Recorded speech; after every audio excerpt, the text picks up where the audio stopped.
Is gymnastics dangerous sport? It can be. Just like any other sport, gymnastics carries the risk of injury. However, considering over 500,000 people participate in gymnastics programs across North America and there are only 100 or so injuries per year, it's clear that most participants enjoy a relatively safe experience. What are some of the most common gymnastics injuries? The most serious types of injury are head, neck, and back injuries. Fractures, dislocations, and sprains are also relatively common. The good news is that with proper training, supervision, and safety measures, many of these injuries can be reduced or even eliminated altogether. How can gymnastics injuries be prevented? A big part of preventing injury is having the right equipment, like gymnastics mats. You should also make sure that your gym or club has adequate facilities and has followed all local, state, and federal regulations. Coaches should be properly trained in first aid techniques, including CPR. They should also be certified in teaching gymnastics by an accredited association like USA Gymnastics.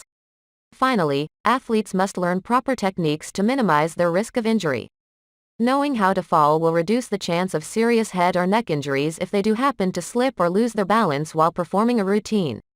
Is gymnastics more dangerous than football? Well, it depends on what you mean by dangerous.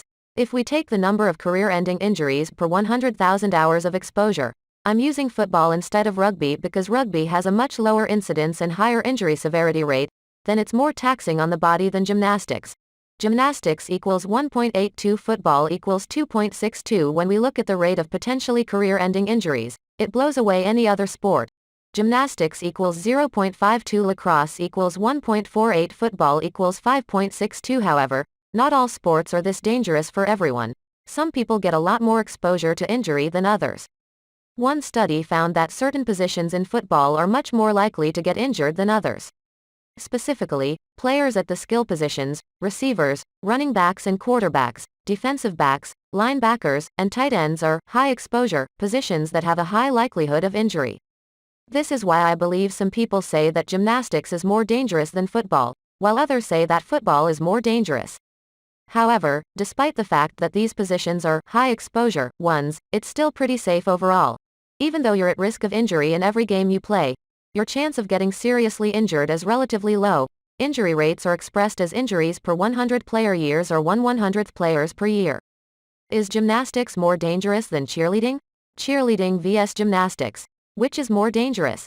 This question is getting increased attention lately mainly because of the collapse of the Florida Gators cheerleading program after the death of a female student athlete, who was also a cheerleader.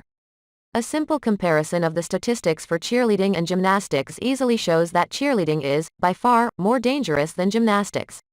Cheerleaders typically are not athletes admitted to college on academic scholarships, as are most female gymnasts who compete in collegiate women's gymnastics.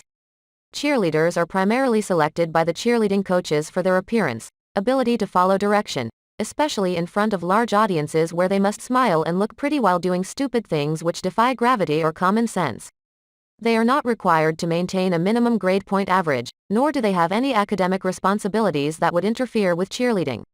Nor are they required to do any school or community service, unlike female gymnasts who must remain in top shape and maintain minimum grade point averages to be eligible for NCAA competition. This is why cheerleaders can spend up to 4 hours a day practicing their routines and stunts. Male gymnasts typically train less than 2.5 hours a day. And unlike cheerleaders, male gymnasts have rigorous academic requirements which take up at least 2.5 hours a day. The time commitment for cheerleaders is relatively minimal compared to female gymnasts who must maintain a minimum 3.0 GPA and a much more demanding physical training regimen.